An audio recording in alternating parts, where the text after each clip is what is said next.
O governo brasileiro informou hoje o envio de uma carta ao governo dos Estados Unidos. O Brasil manifestou indignação com a tarifa de 50% sobre produtos brasileiros, disse estar disposto a negociar e cobrou uma resposta a uma outra carta enviada lá em maio. A carta é assinada pelo vice-presidente Geraldo Alckmin, que também comanda o Ministério do Desenvolvimento, Indústria e Comércio, e pelo ministro das Relações Exteriores, Mauro Vieira. O documento foi endereçado ao secretário de Comércio dos Estados Unidos e ao representante de comércio do país. Ontem, representantes dos setores que podem ser afetados aqui no Brasil se reuniram com o governo em Brasília.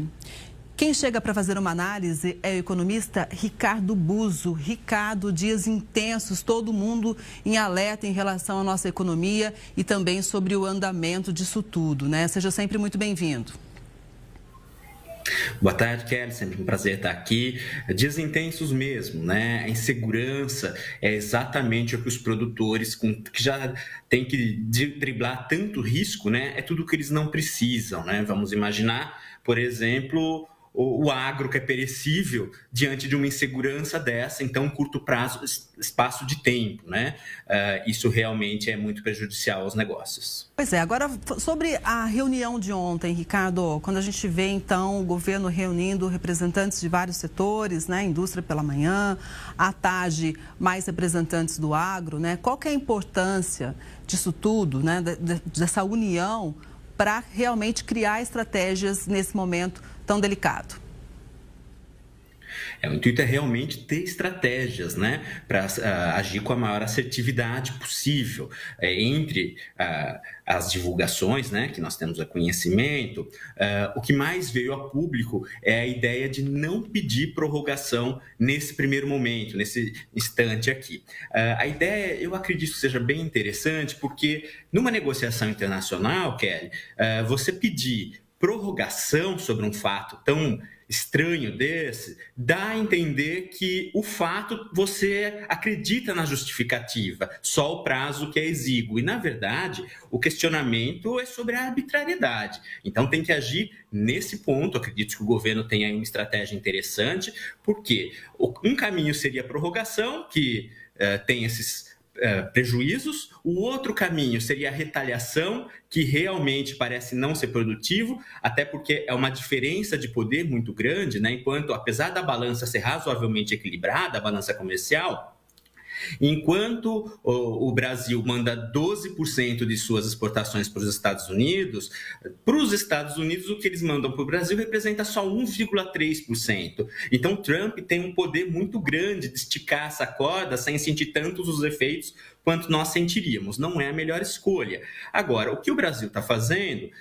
Mobilizando a Organização Mundial do Comércio, que esse devia ser o caminho natural para qualquer país, inclusive para os Estados Unidos, quando tem alguma dúvida, e principalmente, Kelly, mobilizando a produção norte-americana, porque, como você disse, que eles dependem do suco de laranja, eles precisam muito do nosso aço, do nosso café, das aeronaves, e isso pode causar um problema grande para eles, né? Um problema no sentido de reduzir produção, de encarecimento. Eles já não estão confortáveis com inflação, isso pode provocar ainda mais esse problema, e que isso acarreta nos juros. Então, é uma contratação de problemas à frente que os próprios americanos, o próprio setor produtivo de lá não deseja isso. Então, isso leva a crer que o que foi divulgado dessas reuniões está indo num bom caminho, dentro do que é possível, claro. Para deixar claro também, acho que é sempre importante a gente esclarecer algumas questões para deixar todo mundo no mesmo pé. Ricardo, o Trump, ele tarifa o Brasil ou ele acaba tarifando os próprios americanos? Como que funciona essa engrenagem? Essa é a questão, né?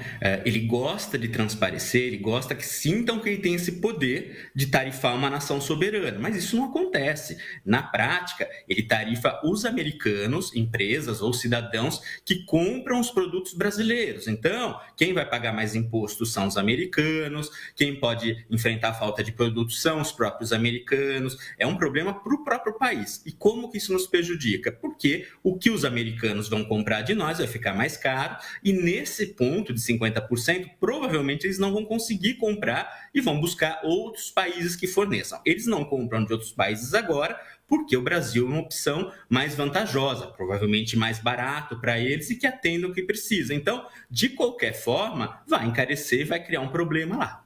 Né? A gente tem um alto poder produtivo, né? E também nós somos referência em sanidade, em volume, em pontualidade, enfim. Então também não é fácil, né? Eu até citei isso ontem aqui no Conexão, não é fácil a gente substituir, né? Na verdade, o mercado americano substituir um parceiro comercial da importância do Brasil também. Porém, como existe toda agora uma volatilidade, uma tensão no ar, existe uma possibilidade, talvez, do Brasil também ampliar as relações com o Mercosul, que também pode ser taxado. O Mercosul também está esperando aí um retorno, né? Não vai aplicar a reciprocidade de imediato, mas está em alerta. Você acha que esse pode ser um caminho também, Ricardo? Na verdade, eu falei União Europeia. Mercosul, União Europeia. Sim, pode. O problema é que não é fácil você mudar rumos, né? Num primeiro momento. Vamos imaginar a produção de frutas, né? Isso aí começou quando você tem uma previsão de exportação, você começa a ter custos já um ano antes, né? Então, você prepara toda uma safra, faz investimentos e daí você não pode mandar para onde estava planejado. Bom, se eu já faço um suprimento de frutas para a Europa, que é o principal destino, né, Holanda, Reino Unido, esse mercado já está abastecido. Para eu mandar para lá, apesar de um problema logístico grande, que não é fácil mudar isso, eu ainda tenho um mercado suprido que eu vou ter que vender por preço muito mais barato. Eu derrubo o preço. Da mesma forma, se eu quiser colocar aqui no mercado interno, eu derrubo o preço também. Agora, nessas negociações, embora nós estamos vendo só as tratativas com os Estados Unidos, eu não duvido de que o Brasil esteja também negociando com a União Europeia, que é sobretaxado, e buscar alguma estratégia comum. Isso é muito importante, né? Mas a substituição, buscar outros destinos, sim, é possível, mas nada imediato, nada tão rápido quanto está acontecendo o ritmo dessas medidas. Ricardo, é óbvio que é um momento novo, né? E a gente precisa sempre aprender com novas realidades. Mas se a gente for ampliar aí a nossa história, olhando lá para trás, né? O que a gente pode dizer quando existe aí um conflito comercial? No final, o que pesa mais, né? Interesses políticos, geopolíticos, né? Quem está alinhado com apoiando determinado país num conflito, por exemplo, ou não? Ou acaba pesando a questão do bolso, tanto do empresariado quanto do consumidor final de cada país? Olha, sempre o comercial foi primordial, né? Até mesmo no mandato anterior de Trump, nós tivemos um dos problemas mais sensíveis aqui para nós brasileiros, é a taxação ao aço, né? Que era 25%, virou 50%. No primeiro mandato de Trump, nós tivemos esse problema e aí foi negociado a pedido dos próprios produtores americanos e criou-se cotas de exportações que funcionou razoavelmente bem. Agora, nesse segundo mandato de Trump, a questão tarifária é usada primordialmente com fins geopolíticos, né? Vamos lembrar, quem não gostou nada dessa história dos BRICS, de falar uma alternativa ao dólar, né, como moeda internacional de referência de negócios internacionais, isso não agrada, isso faz ele perder domínio e não está satisfeito. Então, por isso que ele faz essas provocações aos BRICS, aqui negociar com os BRICS, mas é geopolítico. No fim, a mesma coisa que aconteceu com a China. A ameaça tem um contexto geopolítico, mas a hora que se vê que a produção dele, a produção do país dele também depende disso, ele tem uma tendência a voltar. Trump recua, né? Porque, como eu estava dizendo, de inflação. Nos Estados Unidos, os americanos têm uma certa obsessão, um dogma que inflação é 2% ao ano. Veja, já está em alta 2,7% ao ano, o núcleo 2,9%. E vamos lembrar que os democratas perderam a reeleição nos Estados Unidos justamente por inflação. O americano não tolera. E o que ele está fazendo, isso sem contar com o resto do mundo, só com o Brasil, já é inflacionário para ele.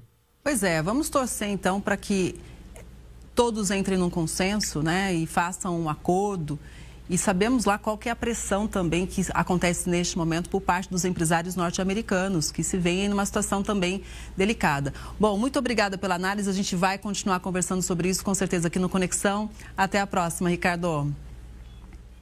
Até a próxima, sempre à disposição. Obrigada mais uma vez.